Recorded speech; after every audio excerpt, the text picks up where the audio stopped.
Hello! Welcome back to another episode of Folky Fridays. My name is Nye, you join me in Finale Guitar in Sheffield. There might be one more week in this Finale Guitar actually. I'm moving to a much bigger Finale Guitar, a drastically larger shop, which I will be streaming from probably in about 2 weeks once I have the internet working up there. So yeah, that's the news down here at the moment. Sorry there won't be a tutorial video tomorrow, by the way. That's the same deal. I'm busy painting and building shelves and all the rest of it. So yeah, I haven't got time to do a video this week, and there probably won't be one next week either. But rest assured, the videos will definitely be back weekly on Saturdays, same as usual. Probably in about 3 weeks' time or 4 weeks. Hello, hiya Chonky, thanks for tuning in. Yeah, today's topic is A major, which is my favourite key for folk tunes. I may have a little side road into A minor if there's time, and potentially we'll look at A mixed Lydian as well, because they're all kind of part of the same family. And I know I've talked a little bit about using open strings in chords before. Some keys lend themselves particularly well to the open strings. Hey up Brian, thanks for tuning in. Howdy doody.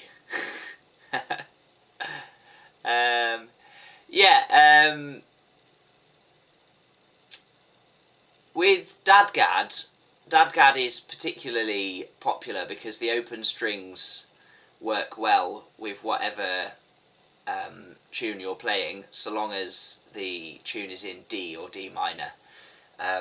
You know, with Dadgad you've got a low D and you've got an A and a D up the top, so that's a root, a fifth and a root as your bottom and top two strings, and you can kind of leave them in everything and it'll always kind of sound nice. When you're in Dadgad and you play a G, for example, that G, which is chord 4 if you're in the key of D, that G has got an A in it, so that's a G add 9 chord, and it's also got a D in it, which is oh no, that's the fifth, so that's fine. But it's got the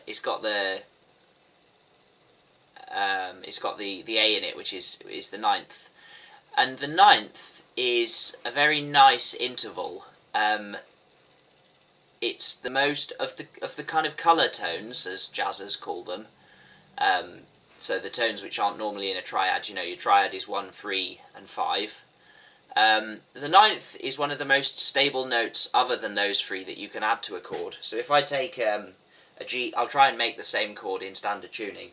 So we've got G, B, D, that's our G triad, and if I add A, which is the ninth up there, like that, so you can hear that, it's a really nice warm sounding chord. And just taking a major chord and adding a ninth to it is always a nice warm sound. So if you were in Dadgad and you used G with the A left in it, you'd have a G add 9, and it would be very nice and warm sounding. And it doesn't really matter when you're building chords for folk music, as long as the extra notes that you add to a chord are added within the higher pitches of that chord, and they're notes from the key scale, then it'll sound nice. So if, again with my example in the key of D, if I took, let's say, another chord from the key, I don't know, E minor for example, if I add any note from the key of D near the top of that chord, I'll just get a jazzier version of same. So if I added an extra G at the top, I'd have that. If I added a D, that's fine. That's an E minor 7 chord. If I added a C sharp, that's in the key, so that's quite nice. You know, there's lots of options there, so I could add basically any note from the scale and I'll get something that will fit, that will work functionally the same as an E minor chord, and it'll just sound like a jazzier version of it. Scott, hi there from Florida. Ooh, cool. I've not had anyone from Florida before. On the lunch break at work, usually have to just catch up on the videos later. Appreciate the Celtic backing lessons. Yeah, there aren't many, are there, Scott? It's funny, I don't know why so few people do them, really. But yeah, if you want loads, I'm sure you've seen the Folk Friend website by now, but there's hundreds of them there. So yeah, check them out if you're looking for more helpful Celtic guitar stuff.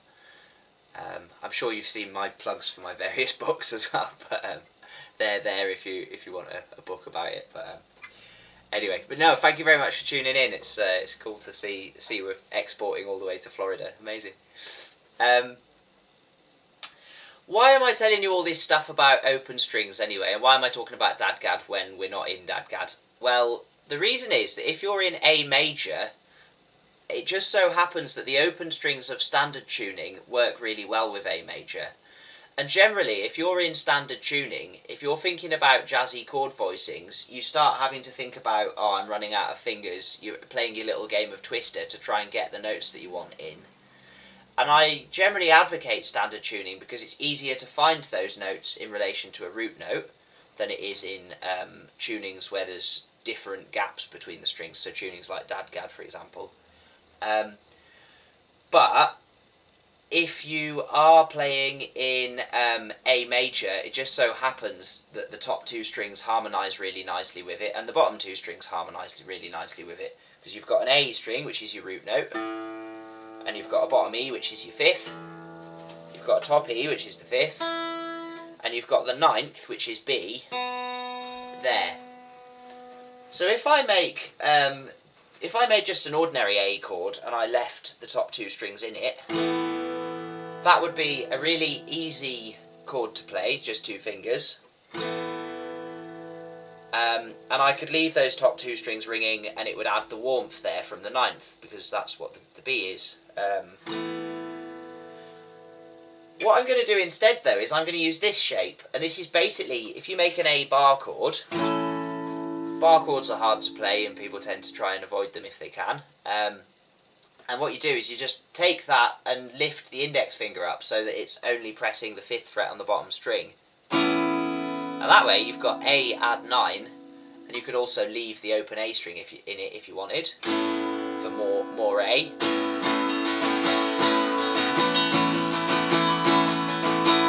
And you've got this lovely warm A chord, which sounds really nice. Also, A major, when played on most folk instruments, it's towards the upper end of their ranges, if you're thinking of tin whistles, violins, and that, because it's toward the upper end of their range, there's more energy in the notes, because you have to blow harder to get higher notes, you have to put more wind through bellows to get higher notes. That means the notes come out louder and more energetic sounding, and that gives A major a real very bright, happy kind of vibe to it. I've always been interested in the idea that maybe some keys have some characteristics, and I know there's a lot of kind of argument in the kind of psychoacoustics world about whether certain keys have certain characteristics. I suspect that a lot of the characteristics that we perceive them to have are because of equal temperament and how it,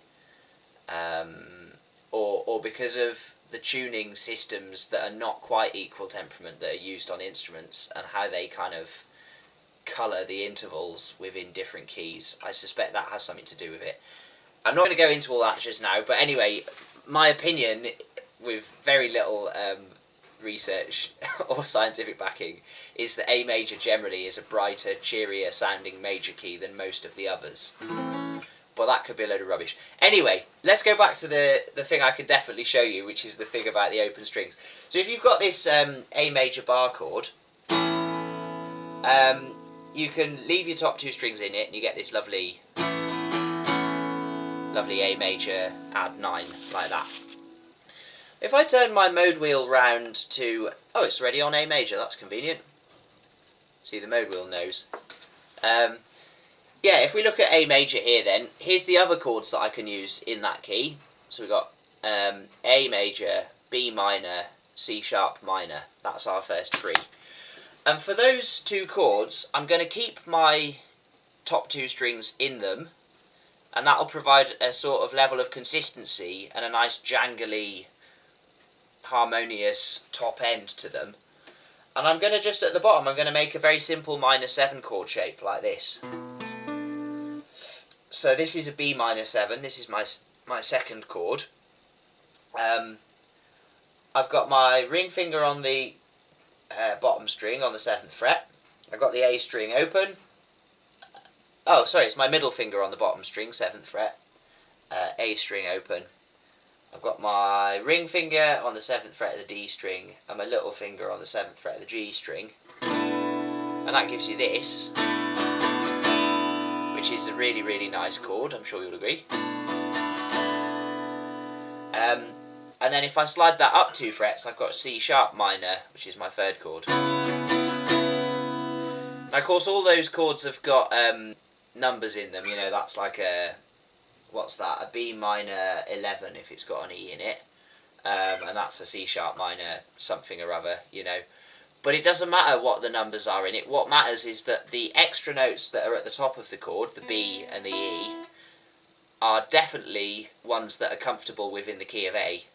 And you can, like I said before, you can add any note that's comfortable within the key at the top of your chords. As long as it's at the upper pitches, it'll sound fine. If it's down the bottom, it might make it sound like mud. But so yeah, so it doesn't really matter what flavours we've added to this. It's fundamentally B minor 7 and then C sharp minor 7. So with just those 3 chord shapes, I've got a really nice start to a tune in A.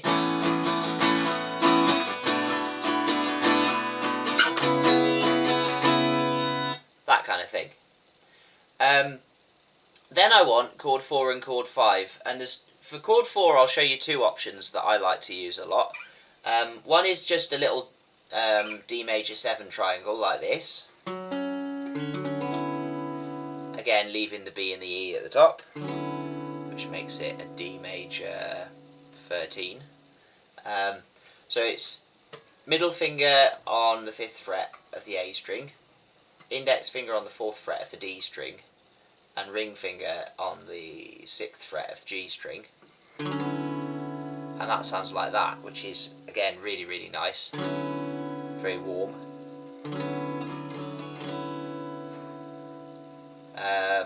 And then if you slide that little triangle up 2 frets, that would be E major 9.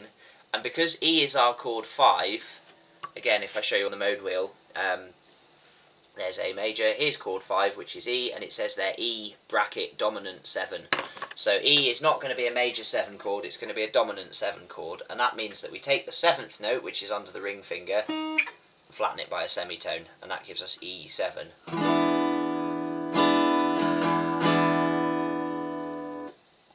So for that one, it's middle finger on the 7th fret of the A string, index finger on the 6th fret of the D string, and ring finger on the 7th fret of the G string. And for that one, again, we've got really convenient open strings, because we've got a low E, which is going to really beef out our bass note. Power! Then we've got like a high E at the top, root note, and we've got the B, which is E's 5th. So that's a really nice chord. So this is part of the magic of why A major is so good, because your chord 1 has got some real convenient root notes down the bottom, and it's got a nice 9th and a 5th up the top, which just make it sound really nice and warm and jangly.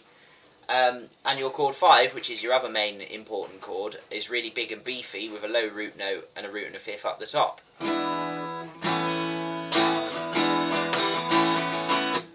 So your 2 main chords sound really nice. Your chord 4 is a very mellow, sweet kind of version of a D chord.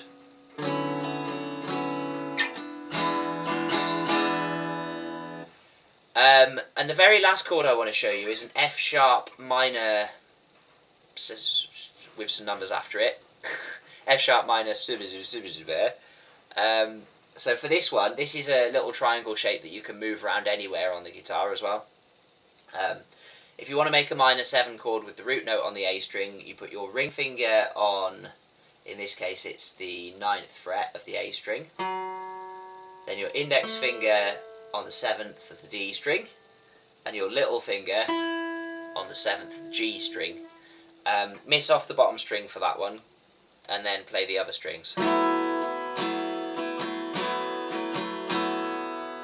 And this little triangle, there's a whole chapter in my first book, Backing Guitar Techniques for Traditional Celtic Music, which is called, it's about the 7 triangles.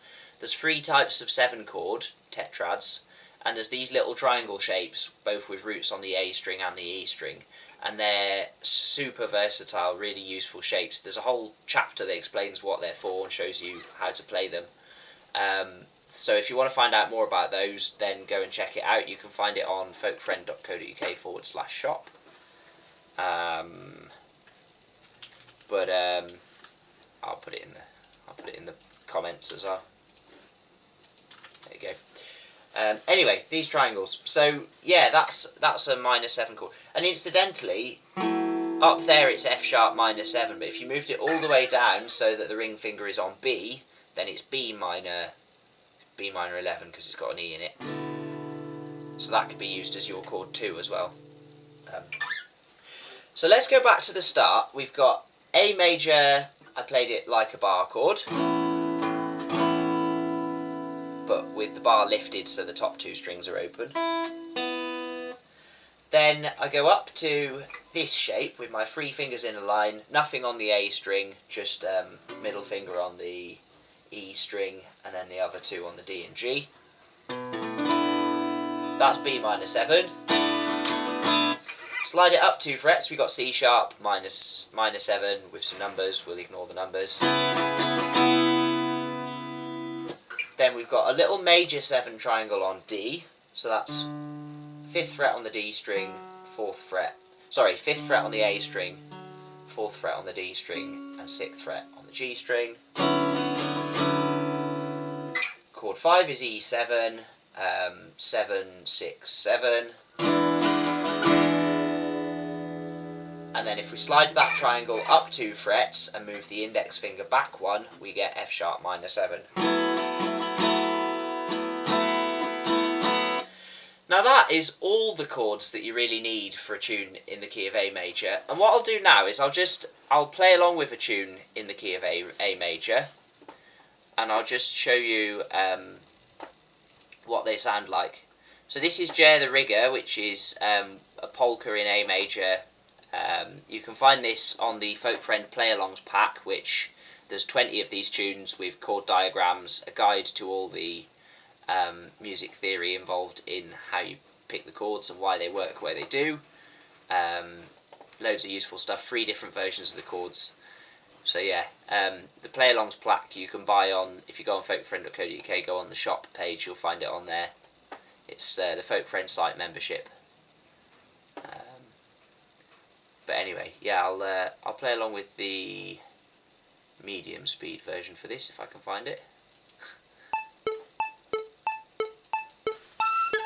Just turn it up a bit.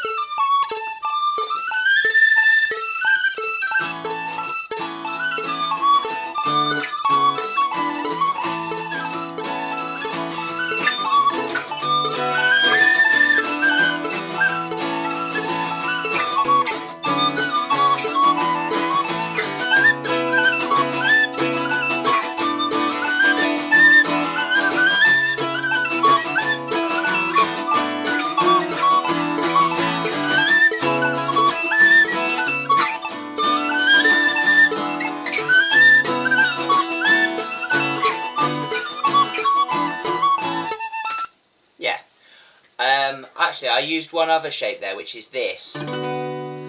This is another version of D.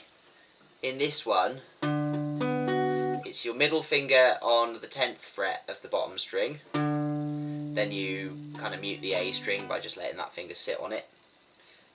Index finger on the 9th fret of the D string. And little finger on the 11th fret of the G string.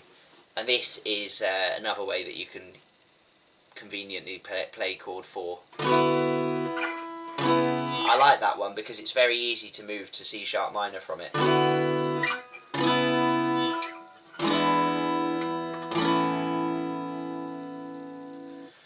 So the basic version of the chords in that tune is pretty much A, D, D, E, E, A, D, A, E, A. So it's pretty much mostly A and chord 5 back to chord 1 at the ends of sections. I'm sure you will know that stuff by now. substitutions wise, there's some really cool stuff you can do. So for any major chord, you know you've got a substitute which is 2 above in the scale, and you know you've got one that's 2 below in the scale. So in the case of A major, in our sections where we're playing A for a long time, we could play either its related minor, 2 below, which is F sharp minor, or the 1 2 above, which is C sharp minor. So at the start of the tune, where I've got loads of A, I could go A, C sharp minor, or I could go A, F sharp minor, and both of those are really nice, slightly different flavours. If I was feeling greedy, I could do both. Da, da, da, da, da, da, da, da. You know, something like that, or the other way around. Da, da, da, da, da, da, da, da, or whatever. So those are really nice substitutes for the chord 1 bits. For the chord 4 bits, where our chord is D, that's chord 4. So if we have a look, bearing in mind we've got to be using chords from within the key of A major. So if we find D on the mode wheel, there's D, chord 4. The options are 2 below it is its related minor, which is B minor, and 2 above it is F sharp minor, which is the other one you can sub for it. So when I get to the bits where I have to play D, I go and then E. So I could change that D to either B minor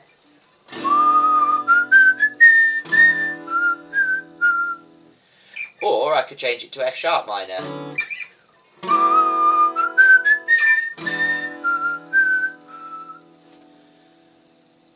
So those are both fine. There's a good reason why the chord progression I would plump for is this. I'll write these in the box. So the stock is A, D, D, E, E. And I would change it to A. I'll leave out the chord extensions, we'll just call them what chord they're based on.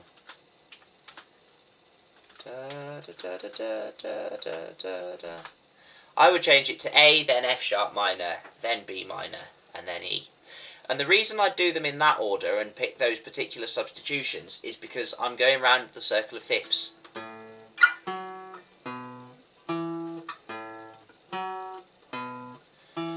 If you're a jazz fan, you'll be abundantly familiar with this kind of bass line.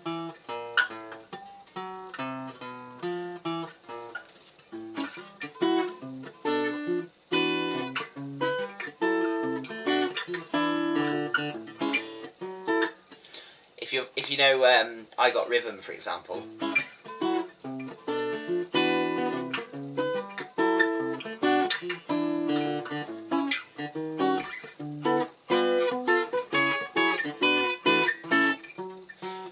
There's my bass line going. That kind of thing. What that bass line is it's a chord progression called a 1-6-2-5-1. And that is probably one of the most satisfying chord progressions ever. It's used in loads of classical music, it's used in loads of jazz, it's very, very common. It's in loads of pop songs as well, like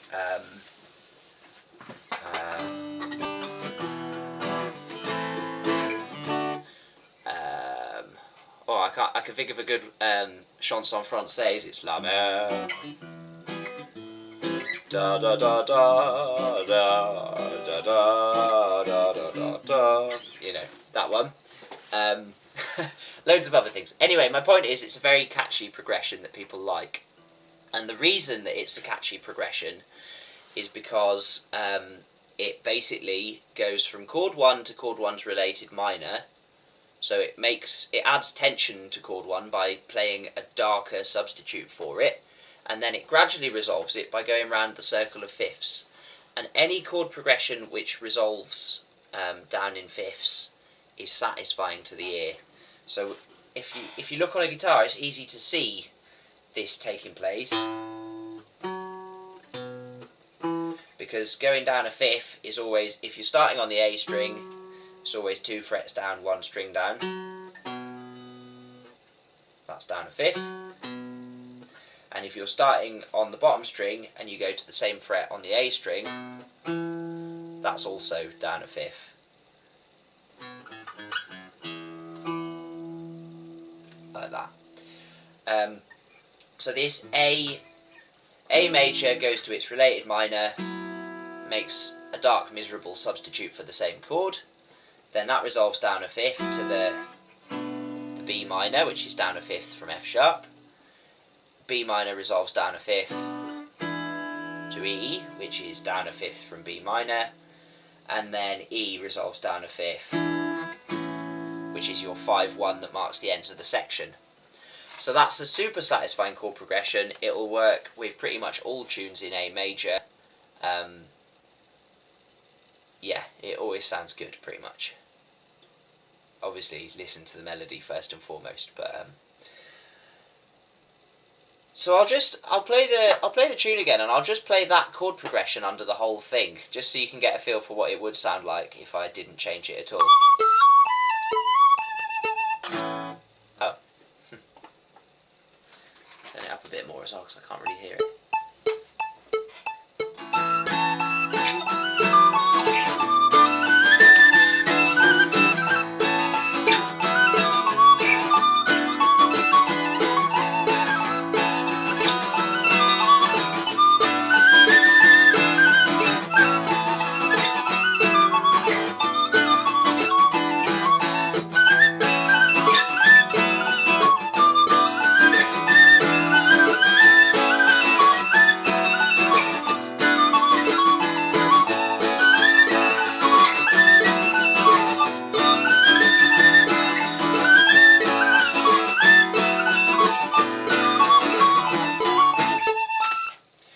You get the idea. So it sounds really nice under the whole thing, and it's dead simple.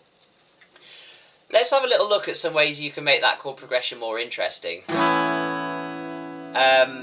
These are all going to be kind of techniques that are pretty much borrowed from jazz, because it's kind of a jazz sounding progression. The first thing you can think about doing is casing any chord, which is where you hit it from one semitone either side.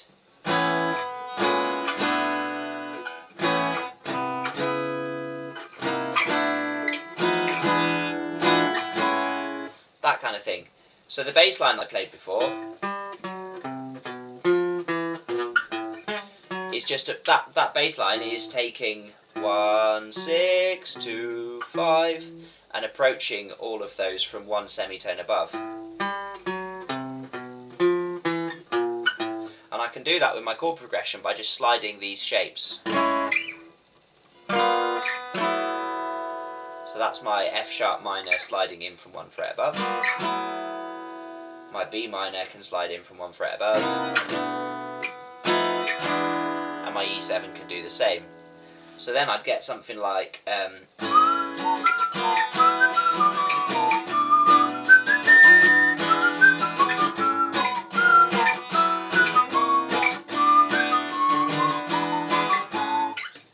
you can also slide in from one fret below as well. So if I went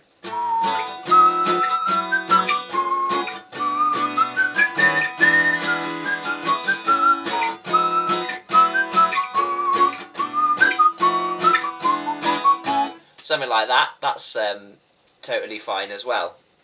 And that's just really fun. And in A major, where you've got these two top notes that kind of glue the progression together, you can get away with more because there's some consistency there that makes some more kind of outlandish things going on lower down in your chords seem a bit more palatable to the listener, I suppose. Is this all making sense so far? Have we got any questions about anything? I appreciate I've rushed through a lot quite fast here, but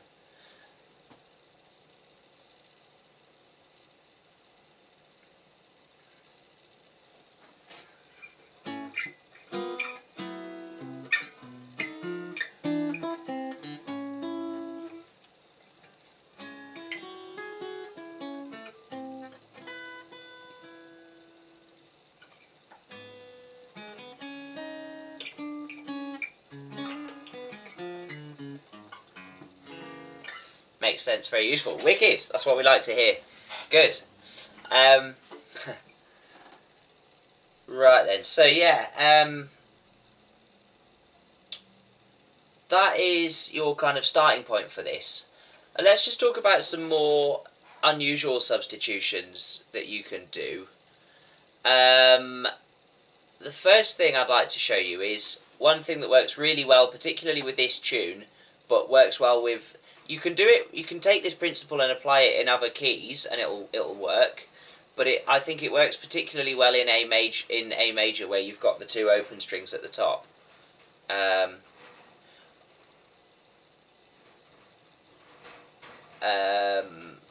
the thing is starting B parts on a substitute for chord 1. So I normally say you should start sections with chord 1 to let the listener know where they are. But really, you only have to start the tune with chord 1 and end the tune with chord 1. The first time through the tune you have to start it with chord 1. Thereafter you don't necessarily have to. If it suits the melody, then you can start on a substitution. So what I'll do, I'll play along with the tune again, and I'm gonna play more or less my 1-6-2-5-1 pattern. I might case some of the chords. I might end up changing the progression slightly, but it'll all be from this selection of chords. And when I get to the B part, I'm going to start on C sharp minor, which is the upper minor substitution for chord 1. So I'm going to start on that, and then I'm going to go down to B minor and back to A, back to E, and then back to A. And that's going to give me a sort of lift to the second part. You'll see what I mean.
So starting a B part, or even an A part if you're feeling adventurous, on a substitute for chord 1 is really nice.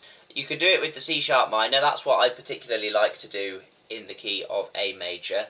And another thing that I like to do is, instead of playing the C sharp minor 7 like that, is to take off my ring finger, put my ring finger on the bottom string instead, and then put my index finger on the 7th fret of the D string. So I've got ring finger, bottom string, 9th fret, A string open or slightly muted, then index finger on the 7th fret of the D string, little finger on the 9th fret of the G string, and again top 2 strings open. And that is a really useful shape. That is the first inversion of a major chord. In this case, being there, it's the first inversion of A major. And what that means is that I've taken the 3 notes from an A major chord, and I've piled them up so that the lowest pitched note in the chord is no longer A, but is now the third note from the chord, which is C sharp instead of. So yeah, and that works well because if you're going to start a section on C sharp minor, maybe consider starting it on this instead. It's a bit warmer rather than yeah. What you can do from this is slide those 2 fingers down 1 fret, but keep the index finger where it is, and that leads you down to your B minor.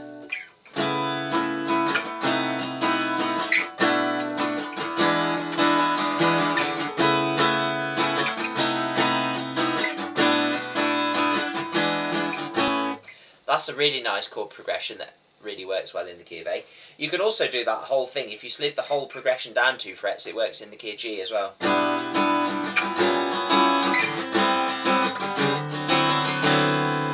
It's got a slightly different flavour because the E and the B are different notes related to G, of course. So that gives the whole thing a slightly less comfortable feel in the key of G.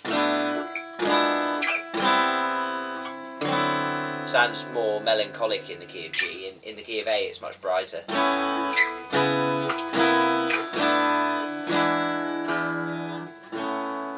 But it does work in G as well. Last little thing on this cool chord progression, the chromatic descent thing. If you go down to B minor, and then go on down to this chord,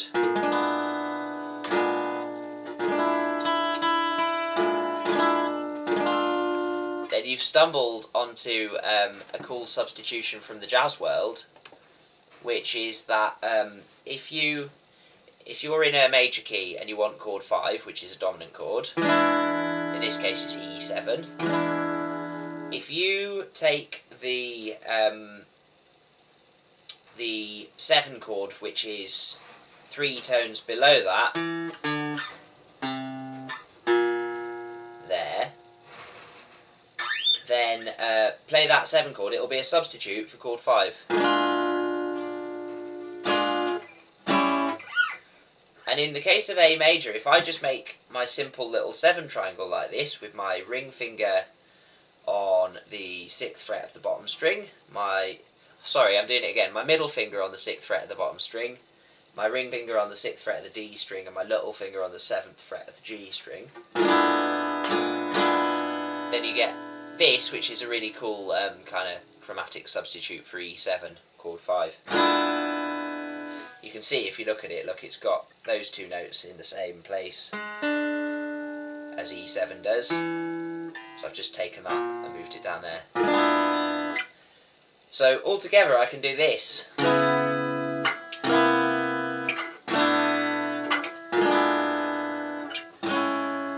end up back on A major, or A major 9, that is. So yeah, that little chromatic trick I just think it's really cool.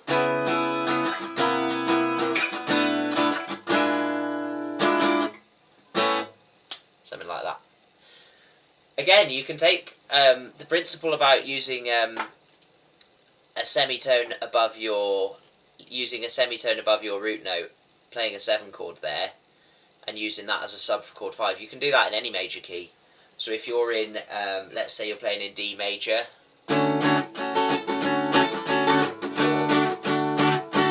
and then you want chord 5, which is A7, you could play D sharp 7, and that'll be a substitute for the chord 5.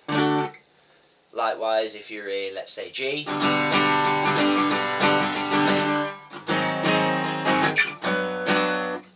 you could use G sharp 7 as a substitute for chord 5. And it generally sounds pretty cool.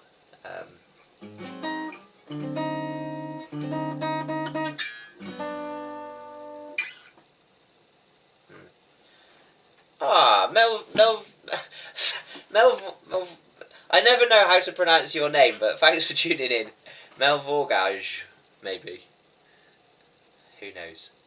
But yeah, no, it's nice to see you. Thanks for tuning in. Yeah, what Chonky said.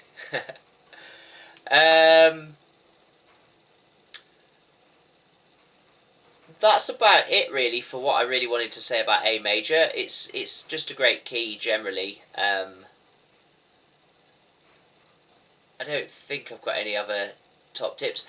Oh, one other thing, the first shape that I showed you is trombonable. So if you take that A major shape, if you're playing really fast and you're struggling to keep up, you can just go, move it all the way up to the 10th and you've got D, and move it up to the 12th and you've got E.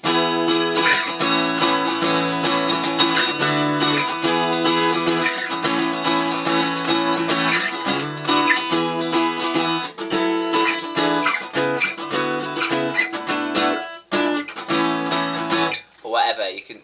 Melvor. Oh, cool. Oh, Thomas. Well, that's a lot easier to pronounce, isn't it? I'll call you Thomas. Yeah, so you can trombone it about, and that's handy. So yeah, that's another useful thing about that shape. Yeah, that's about it really. Has anybody got any questions about anything, or things they'd like me to run through again? Oh, Chonky, sorry, I didn't get that. You were saying about walking bass lines before. Did you want to know about walking bass lines, or were you just saying that's what that thing is?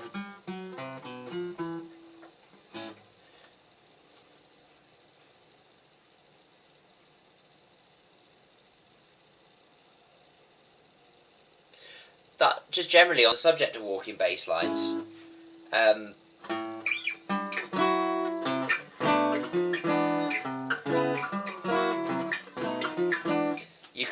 You could always do that. You know, if we had an example in the key of G major, we were just using normal root position chords down here somewhere. Sorry, I've just realised my hand's out of shot, isn't it? But yeah, if we were using G, let's say we've got a progression, a standard thing like G, B minor, E minor, D.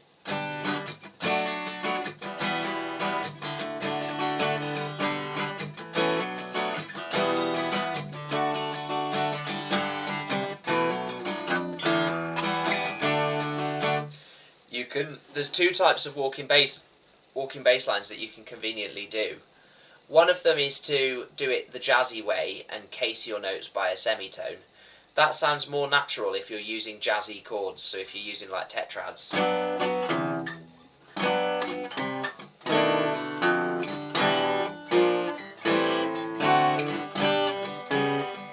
Sorry.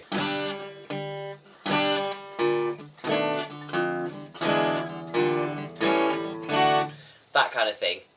If you're not using jazzy sounding chords, the best way to case your notes is to use the one adjacent in the scale, not a semitone away, but within the scale.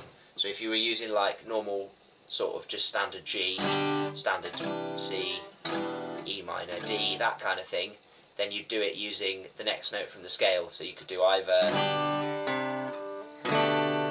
to get to B minor, that kind of thing. The point is that if you're using sort of more folky sounding chords like just triads, then it's wise not to use semitones to make your walking bass line. Use the next note from within the scale.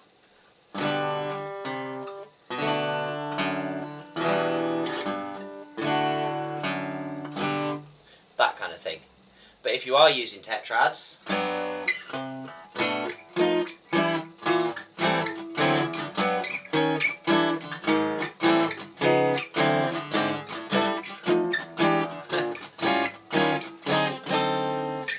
get really silly with walking bass lines from a semitone either side of the target chord, you know. So that is fun, yeah. Pentatonic scale, yeah. Good old pentatonics. Scale of champions.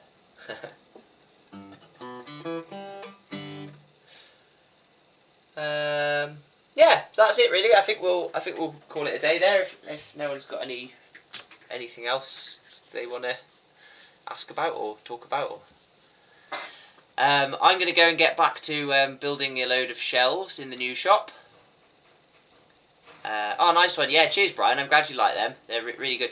Oh, one last thing on this. There is a video of my absolute favourite guitarist of all time, Joe Pass, somewhere on YouTube there is a video from the Hot Licks Jazz series, I think, in which he talks about 1-6-2-5-1 progressions. And he shows loads of different ways that you can enhance that one basic progression. And I think the example he gives is something like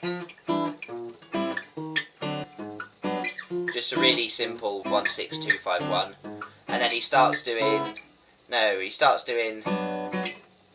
this is, I remember this being one of them. That, would you believe, is a substitute for a 1-6-2-5-1, and I've tried it with folk tunes and it does work just about, with this lovely chord in it. And he also shows things like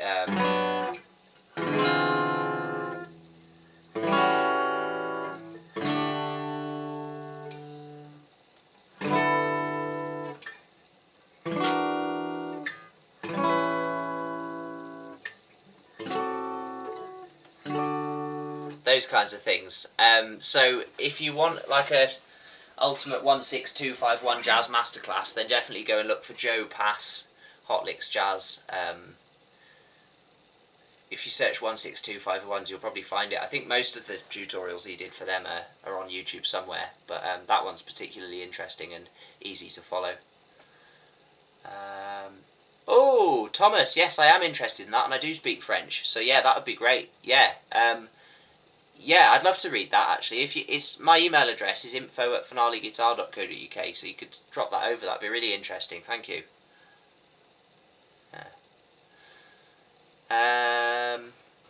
Anyway, right, I'm going to call it a day. Thank you all very much for tuning in. Thanks to Chonky, thanks to Thomas, thank you to Brian, thank you to Keith, thank you to everybody else, thank you to Scott, yeah, it'll be very nice to see you all next Friday, assuming I do end up having time to do a stream, and sorry about the lack of videos for the next couple of weeks. Nice one, cheers Thomas. Cool, right, I'll see you all next weekend then. Bye bye.